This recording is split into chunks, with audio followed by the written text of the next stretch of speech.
Welcome everyone to the video games pickup video for December of 2022. It is now 2023 as I'm recording this, and boy did that year go fast.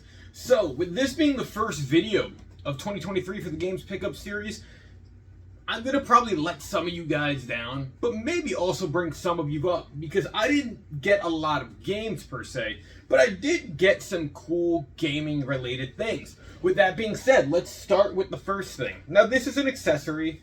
And it's the Pound Sega Genesis cable. I have one Sega Genesis game left that I want to play on my HD TV, but I also want to stream it. And that game's going to end up being Shining in the Darkness. With the capture card I have, of course, I would need like an HDMI cable. So I picked this up, only like 30 bucks. The Pound cables always do justice for me. I know some people complain about them, but as long as I can figure out what's going on the screen and it looks semi-decent, I'm not mad, you know? So, Pound HDMI cable. One of the other cool things I got for Christmas was this Game Boy heat-changing mug. Now, I'm actually excited to finally use this. This basically is one of those, like, heat-changing mugs where as you put stuff in it, I guess the display, you can say, of the mug changes.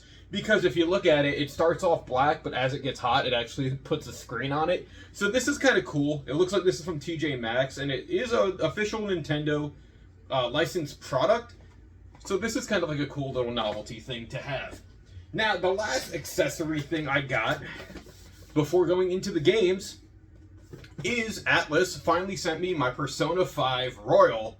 I think it's called One More Time, like collector's edition set. Now, this is cool because it's actually like a treasure chest that you know, has like a little clip to it that you can open, and I'll show you guys what's in it.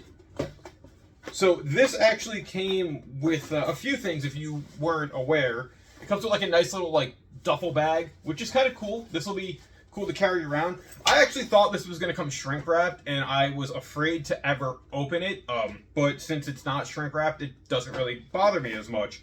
It comes with some Persona 5 Royal Tarot cards, which these actually look super cool. I haven't opened these yet, but that's awesome. It comes with an art book, I think this is. I'm not necessarily sure. And then in here is actually a, like, it looks like it's almost like a display. It's like it says the Grimoire. I'm guessing this probably goes in here. To kind of display the art. I haven't really looked that up. I thought there were like a few more things in here, like a soundtrack and all that, but apparently not. Maybe it's like within this thing. But, you know, for what it's worth, it's kind of cool. And I now have a few Persona 5 collector's editions, as you see. I have still the Persona 5 Royal Phantom Thieves edition for the PS4 when that came out back in 2020. And I haven't opened that, and I'm literally happy that this came separately than like everything else. Oh, this has like a little like strap to it too. Watch me end up using this bag like just to carry it around. I know that one has the soundtrack to it and a few other things like a Joker mask. For what it's worth, like it kind of seems like that was the better collector's edition when you look at everything that came in it. That has a collector's box, a PS4 theme, art book, soundtrack, steelbook, Joker Max with stand. But like I said, I'm happy that they shipped the game separately, so I can actually open that one up and play the PS5 version of the game and leave that kind of like shrink wrapped for future.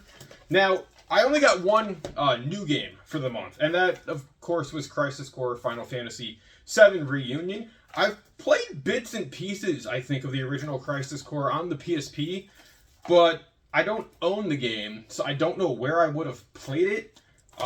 It might have been at like a demo, like kiosk somewhere, and that's back before I was ever really into RPGs, so I don't think I liked it, but it looks familiar. But I'm excited to play that, you know, eventually when I get to it. Now, I picked up 2 GameCube games as my final 2 games this month, and one of them I had never heard of. The other was a game I probably should have had in the collection, so let's go into that one first, and it's Star Fox Adventures. Now, I went to Digital Press up in Clifton, New Jersey, my regular retro game store, and that's where I got Star Fox Adventures.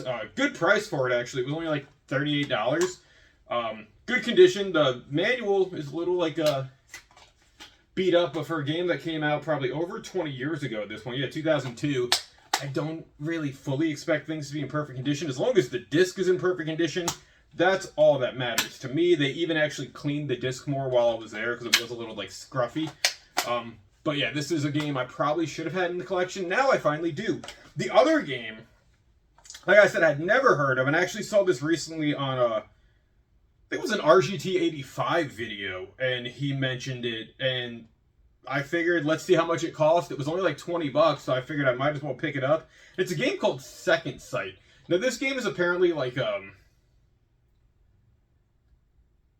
don't know, you're like a psychic type person, and you have like paranormal abilities. It looks like it's like a shooter, but it has like Metal Gear Solid stealth elements. It's kind of cool. It's made by Codemasters, which I know they've made like a few games that matter in the past, but I always remember Codemasters. I always think of Codemasters as like the people who made Action Replay, and I'm almost positive that's not correct. But yeah, Second Sight looks cool. So, as I mentioned, not a lot of games this month, which is cool, because I'm also trying to cut down on what I buy going forward, just to start saving more money towards the house I want to buy. So, yeah, we got the Game Boy mug as a Christmas gift, the HD Genesis cable, the Persona 5 Royal Collector's Box, which is cool, and Star Fox Adventures, Crisis Core, and Second Sight. So if you guys have played any of these games, of course, leave your thoughts down in the comment section below. As always, thank you for watching. Welcome to 2023, and welcome to the future of the channel. Until possibly next month, because I think I have a few things coming out this month. I'll see you later. Have a good one. Stay happy. Stay healthy. See ya. Bye.